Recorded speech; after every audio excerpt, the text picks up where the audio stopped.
Internet is cooked, bro. Yeah. Shifty and I were talking about this yesterday. Shifty had a great take. Shifty, are you willing to respond with words and not memes? Shifty, he has a Rolodex of memes that he can respond to in any way, shape, or form. But what was your take about how legacy media is now punk rock or something? What was the take? It's like anyone can post on the internet now, so like anything you consume on the internet usually is going to be more slop, and you have a little bit more trust in something that's on like legacy media because it's more money went into it. The most talented people usually worked on it. And you're not speaking about news per se. You're speaking about like HBO, Netflix, Hulu, right, Paramount Plus, whatever. Yeah. And then legacy's caught up to where they'll just like SNL like just takes the like talented people off social and it puts them on TV. So it's an interesting thing that's happened, like the shift, which is legacy media was locked into those like cable contracts, for a while. So they were kind of like had their like hands tied behind their back in their ability to put stuff online. And also there are all these new streaming networks that were coming out, like a Paramount Plus and shit. And like people are like, what the fuck is a Paramount Plus? Another thing I got to sign up for? What is all this shit? Now, if a show is good, regardless of what streaming network it's on, people will find it. Like you're watching Pluribus on Apple, right? With Severance, I think, was on Apple too. Taylor Sheridan Universe is on Paramount Plus, and I think other channels as well. Like you can kind of get to every show. It doesn't feel like there's that barrier of entry that like maybe 4 years ago, if you had an HBO show, not an HBO show, if you had like a show on an obscure streamer, it might just die. So Cobra Kai was on YouTube Red at first, and then it died. And then Netflix picked it up, and then it was huge. But I think part of that was the fact that like everybody had Netflix. Yeah. But to your point, it's like YouTube Red, who has it? I can't find it, even though the show is good. And it's just interesting that like all of these networks, now that they're not like shackled to cable where nobody was watching TV, are now putting like a new crop of young talent on their shows. And whereas before, when they couldn't really take risks, you had to just put the legacy, like they brought back Roseanne, because it's like, this is the only way we can get people to watch cable on ABC. So now you're having young people who would probably be like influencers or like social media stars now being snatched up. And some of them were influencers or social media stars, or in that like show in LA, I Love LA or something like that. Which is fire. So it's like you basically Hollywood is doing what it had always done, but there was like a 5-year wait. But now they are consuming all the talented people online. And I think what you'll see is the Stranger Things cast will be like the next crop of movie stars.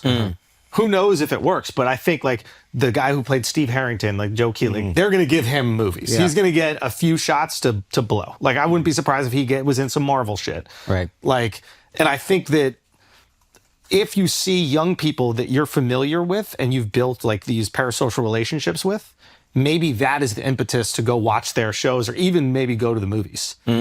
Before, when it's a young kid going to watch another Tom Cruise movie and that young kid's like, I never grew up watching Tom Cruise. I don't really have a connection to who he is. I don't need to leave the house to watch Mission Impossible. And it was basically all on us. Yeah. So basically everything I said about movies a few weeks ago, I go against it. Dude, classic movies are flip-flop. back, No, I don't know if movies are back. But like to Shifty's point, which I thought was really interesting, is that people might want to escape.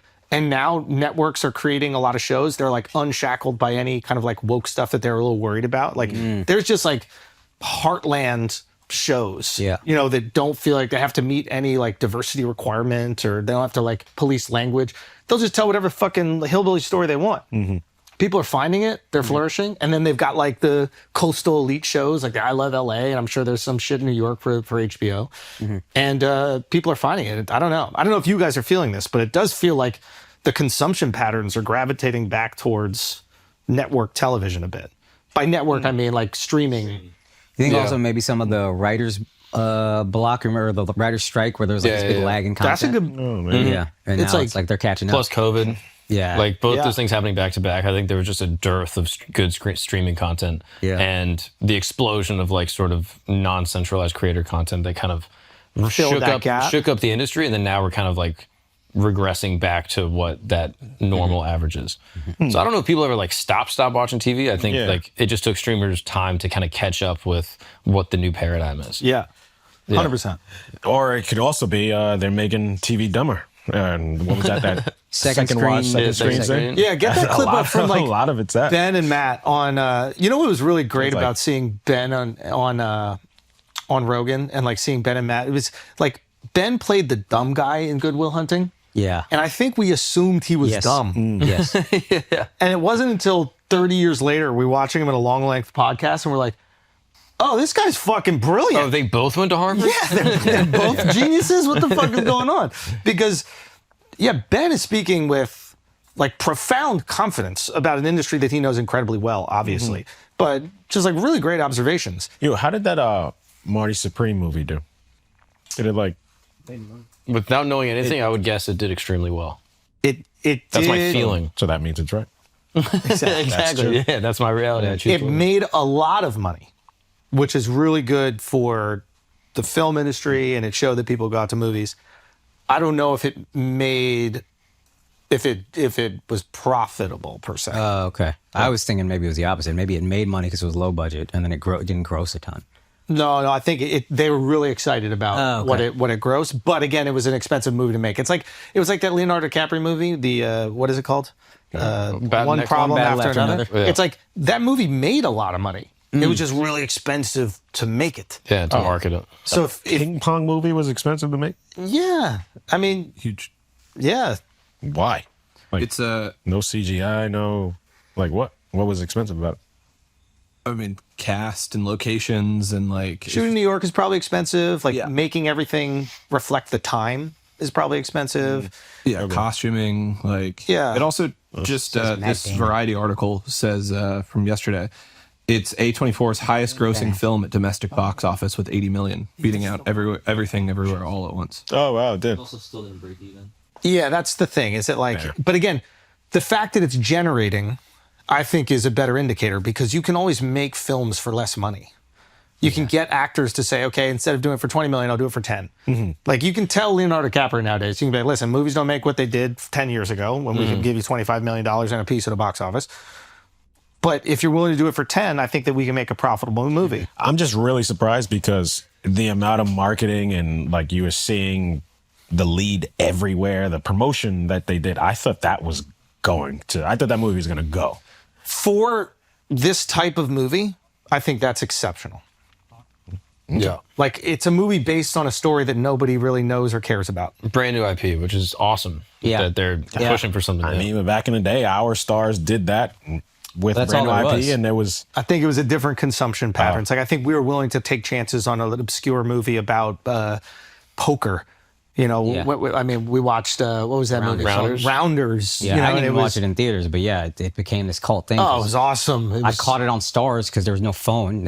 I had cable. I was so happy. I see this movie. I watch that. Oh, this is amazing. So like this is, I think we were willing to take some chances because it was just part of what we did as kids. Like I remember literally on Friday after school, like, is there a movie coming out? Let's go Remember sneak into it. 444 Film? What was that? You would call the phone number and it would give you all the show times for the movie. Movie in your phone. area. Movie Yeah. phone. Yeah, movie Yeah. phone. Yeah. There was a Seinfeld episode that's funny where Kramer's phone number is 444 Filk, so he just pretends to be movie phone. It's really funny. It's great.